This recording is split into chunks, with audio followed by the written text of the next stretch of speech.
अस्सलाम वालेकुम। वालेकुम अस्सलाम। हम अहले सुन्नत जैसे चार इमाम को हक में मानते हैं जी। अब शियों के जो इमाम बारह जो कह रहे हैं कहते हैं, तो मतलब आपके ख्याल में कहाँ तक इमाम सही है? मतलब है जैसे हजरत अली से कहते हैं पहले इमाम है, तो कहाँ तक इमाम सही हम समझ सकते हैं? देखें, शियों में इमामत का कॉन्सेप्ट अलग है, अहले सुन्नत में इमामत का कॉन्सेप्ट अलग है। शियों में जो इमामत का कॉन्सेप्ट है मैं उस पर बहस नहीं करूंगा, वो आप शियों से जाके पूछें, उनके यहाँ इमाम और पैगंबर तकरीबन एक ही जैसे हो गए हैं।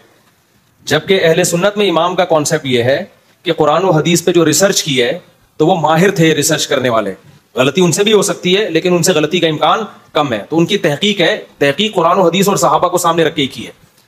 तो इसलिए अगर 100% यकीन से साबित हो जाता है अगर हमारे सामने कि इसमें इमाम हनीफा का कौल कुरान और सुन्नत के खिलाफ है, तो अहले सुन्नत फिर अल्लाह के नबी की बात को लेंगे, इमाम हनीफा के कौल को नहीं लेंगे, और करते भी ऐसे ही हैं।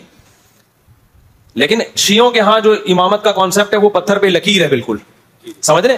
तो हमारी नजर में ये चारों इमाम ये रिसर्चर थे, मुहक्किक थे, तो इन्होंने तहकीक की है और फिर उम्मत ने इनकी तहकीक पर एतमाद किया। तो असल इमाम हमारी नजर में मोहम्मद सल्लल्लाहु अलैहि वसल्लम ही है।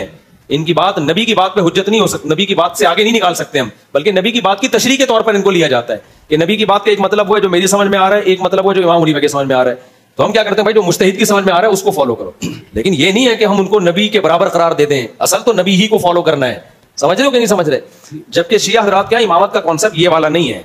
नहीं, मेरा सवाल ये है कि जैसे हजरत अली, हसन, हुसैन, ये तो हम समझते हैं हक पे हैं, उनके बेटे इमाम हुसैन ज़ैनुल आबिदीन जी कहते हैं कि इन्होंने ऐसी कोई चीज़ें नहीं की हजरत हुसैन के शहादत के बाद, लेकिन उनके बाद जो इमाम चले तो वो भी क्या सही अकीदे पे थे? नहीं, देखो शिया के जो इमाम है ना, जिनकी तरफ निस्बत करते हैं वो लोग ठीक थे। जैसे इमाम जाफर सादिक थे, तो बहुत बड़े आलिम थे, बहुत बड़े बुजुर्ग थे। हमारा शियों से ये इख्तलाफ है कि आपने बहुत सी चीजें जो इमाम जाफर सादिक की तरफ मंसूब की हैं वो निस्बत ठीक नहीं है। जैसे हनफी लोग भी बात चीजें इमाम अबू हनीफा के खाते में डाल देते हैं और कहते हैं देखो हम फिक़ह हनफी को फॉलो करते हैं। हम कहते हैं कि भाई ये इमाम साहब की तरफ इसकी निस्बत ठीक है ही नहीं, आपने खामखा में उठा के उनके खाते में। बहुत सारी बिदतें हमारी सोसाइटी में है ना। तो अब एक कुछ दिन पहले क्या हुआ, एक साहब मेरे पास आए, आलिम थे, कहते हैं मैं अबू हनीफा के अपने फिक़ह को मजबूती से फॉलो करता हूँ। मैंने कहा फॉर एग्जाम्पल, कहते हैं मैं फर्ज नमाज के बाद कभी इज्तिमाई दुआ छोड़ता ही नहीं हूँ। मैंने कहा कम्बख्त तूने फॉलो भी किस में किया है? ठीक है ना, जो साबित ही नहीं है। तो फर्ज नमाज के बाद इज्तिमाई दुआ तो साबित नहीं है कुरान और सुन्नत से। मैंने कहा तुमने इमाम हनीफा के खाते में भी डाल दी और फिर फॉलो भी डट गए उस पर ना, तो इमाम हनीफा के खाते में डलती नहीं है ये दुआ।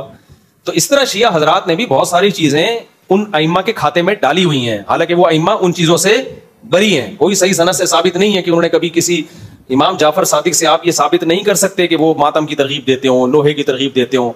तो ये अइम्मा तो इससे पाक थे इन चीजों से, समझ रहे हो। जैसे शेख अब्दुल कादिर गिलानी को गौसे आजम कहा जाता है, तो क्या शेख अब्दुल कादिर गिलानी अपने आप को गौसे आजम मानने पर राजी थे क्या? वो तो तौहीद परस्त थे भाई। वो कहेंगे तुम ऐसे ही है जैसे ईसा अलैहि सलाम को ईसाइयों ने अल्लाह का बेटा कह दिया, हजरत ईसा से पूछेंगे तो मान लेंगे इसको?